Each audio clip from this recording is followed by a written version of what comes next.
సాయంత్రం కోలిగూడెం మండలంలో ఏదైతే విలేకరుల మీద మా అనుచరులు దాడి చేశారనేటువంటి న్యూస్ వచ్చిందో దాని గురించి ఈరోజు ప్రెస్ మీట్ నిర్వహించడం జరిగింది.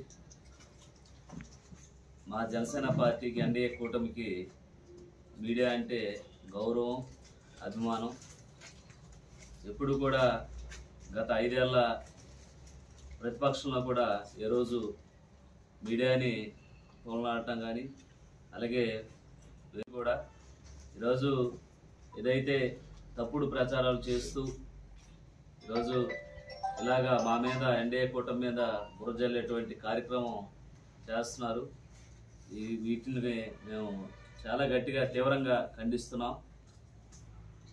ఏదైతే నిన్న జరిగినటువంటి సంఘటన ఉందో దీని మీద ప్రత్యేకమైనటువంటి అధికారులు నియమించి డిఎస్పీ గారు నియమించి రాత్రి జరిగిన సంఘటనని తక్షణమే ఈరోజు రేపట్లో స్పెషల్ ఆఫీసర్ నియమించి దీనికి ఏదైతే విలేకరు మీద జరిగినటువంటి దాడి ఎవరైతే చేశారో, ఎందుకు చేశారో, ఎందుకు చేయవలసి వచ్చిందో ఇవన్నీ కూడా ఈరోజు కానీ రేపు కానీ ఈ రిపోర్ట్స్ రావడం జరుగుతుంది.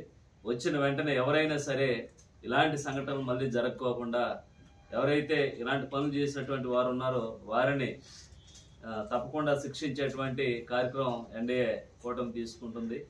అలాగే ఈరోజు ఎన్డీఏ కూటమి ఈరోజు అభివృద్ధి పదంలోకి ముందుకు దూసుకుపోతుంది. నియోజకవర్గంలో అనేకమైన అభివృద్ధి కార్యక్రమాలు చేసుకుంటూ ముందుకు వెళ్తున్నాం. ఈ వెళ్ళేటువంటి క్రమంలో ఎన్డీఏ కూటమి మీద బురజల్లేటువంటి కార్యక్రమం చేస్తున్నారు. ఇవన్నీ కూడా ప్రజలు నమ్మేటువంటి స్థితిలో లేరు. ఈరోజు ప్రతి ఒక్కరు కూడా ఒకటే గుర్తించాలి, ఈ ప్రభుత్వం మారిన దగ్గర నుంచి కూడా ల్యాండ్ ఆర్డర్ కానీ అలాగే అభివృద్ధి కానీ ఇవన్నీ కూడా మంచిగా చేసుకుంటూ ముందుకు వెళ్తున్నాం. అలాగే ఎప్పుడు కూడా ఇలాంటి సంఘటనలు మన ఏరియాలో జరగలేదు. ఎందుకంటే ఇది ఈ కల్చర్ అసలు రానివ్వకూడదు.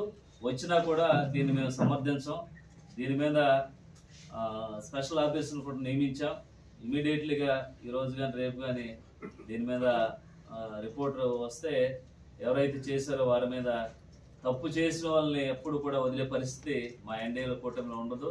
ఎందుకంటే ఈరోజు ప్రతి ఒక్కరు కూడా ఆనందంగా ఉంటున్నారంటే ఈరోజు ఎన్డీఏ కూటమిలో లా అండ్ ఆర్డర్ విషయంలో చాలా స్ట్రిక్ట్గా ఫాలో అవుతున్నాం.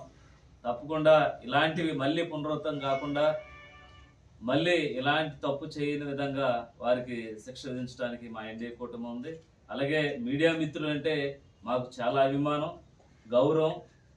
ఇవన్నీ కూడా తప్పుడు ప్రచారంగా కొంతమంది బయటకు తీసుకెళ్ళడం జరుగుతుంది. కాబట్టి వీటి మీద మేము తప్పకుండా ఇలాంటి దాడుల మీద మేము ఎన్డీఏ కూటమి చర్యలు తీసుకుంటాం తెలియజేస్తూ, మళ్ళీ ఇలాంటి తప్పులు జరగకోకుండా వారికి తగిన శిక్ష విధించే విధంగా మా ఎన్డీఏ కూటమి తీసుకొస్తుంది. అలాగే ఈరోజు పోలవరం నియోజకవర్గంలో ఎన్డీఏ కూటమి అనేటువంటి ఒక మహాశక్తిగా ఈరోజు ఎదుగుతుంది. ఎదిగే క్రమంలో ఇలాంటివి కొన్ని సృష్టిస్తున్నారు. ఇవన్నీ కూడా ప్రజలు నమ్మేటువంటి పరిస్థితి లేరు. తప్పకుండా మేము లా అండ్ ఆర్డర్ని అటు అభివృద్ధిని కూడా ముందుకు తీసుకుంటూ వెళ్తామని తెలియజేస్తూ సెలవు తీసుకుంటాం.